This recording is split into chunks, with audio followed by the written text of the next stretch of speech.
Welcome to Changing America. I'm Maria Teresa Kumar. Without a doubt, 2016 will be a historical year. In the backdrop of a presidential election, never has race and gender been featured so prominently. If you're a DACA recipient, it means that you were brought here illegally. And violating the laws has consequences. And one of the problems with our broken immigration system is that it is creating human tragedies. And there are human tragedies when people break the law. But I can tell you what the law is in every country on earth.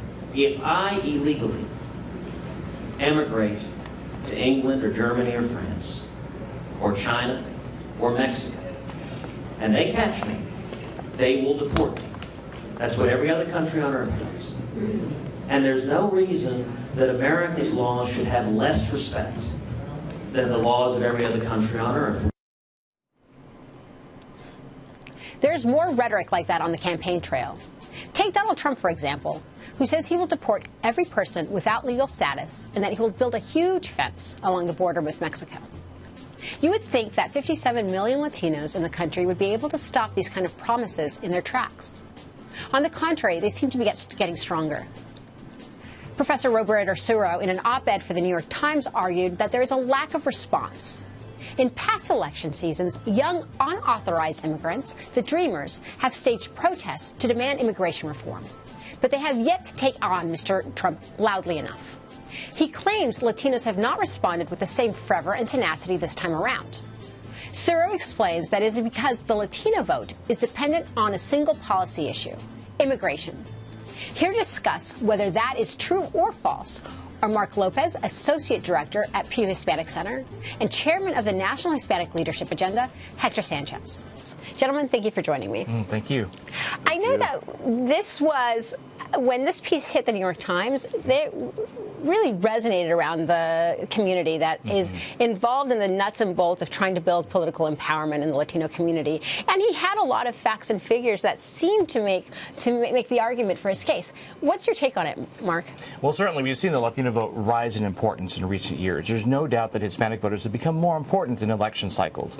But the question has always been, we might reach a record number of Hispanic voters, but the share of Hispanics who turn out to vote has always remained below what you might see with whites and blacks. So, for example, in 2012, only 48% of Latinos voted. Among whites and blacks, it was more like 2/3. That difference, that gap has been persistent over the years. So the question is, are Latinos going to turn out to vote in numbers that represent their size in the general U.S. population? And we can talk about the reasons why they don't vote, but there's something about Latinos not turning out to vote in what you might expect numbers that many journalists continue to raise the question, is the Hispanic vote going to show up? And I guess that's what you work on every single day, Hector, is trying to basically make sure that there's the rise within the Latino community and the political power. And here you have Dr. Suro saying that it's just not there. A lot of us can argue, though, that it has a lot to do with a lack of infrastructure. Would you agree with that? Yeah, I saw the article from the very beginning. It was a little bit disappointing to see the analysis that he made, kind of like a laundry list of why the Latino vote is not getting out, and a conclusion that is going to be disappointing this year in general. I think it's missing some of that element that you mentioned, Maria Teresa, kind of like the structural challenges that we see in our community that make it harder for Latinos to participate in the democratic process. I think you have an organization that clearly understands this issue. My organization, we do a lot of voter registration, GOTV, voter education, and we know, based on what we see on the ground, that sometimes all these challenges, all these elements of voter suppression, voter ID laws, lack of investment on Latino civic participation has a serious impact. And he also missed some of the historical issues in which Latino voters already show the impact that we can have in elections like California. I want to jump in there, Hector. I mean, something that he mentioned was that we don't have an equivalent of the Black Lives Matter movement, but I would argue that it was the Dreamers that all of a sudden catapulted immigration reform in less than 10 years into a civil rights issue. And by comparison, when you look at the gay rights movement, when you look at women's abortion rights movements, when you look at these movements, it's taken them a good 30 to 40 years for them to get onto a political agenda. And by contrast, the Latino community, when it comes to immigration, has done it in 10 short years. What are your thoughts on that?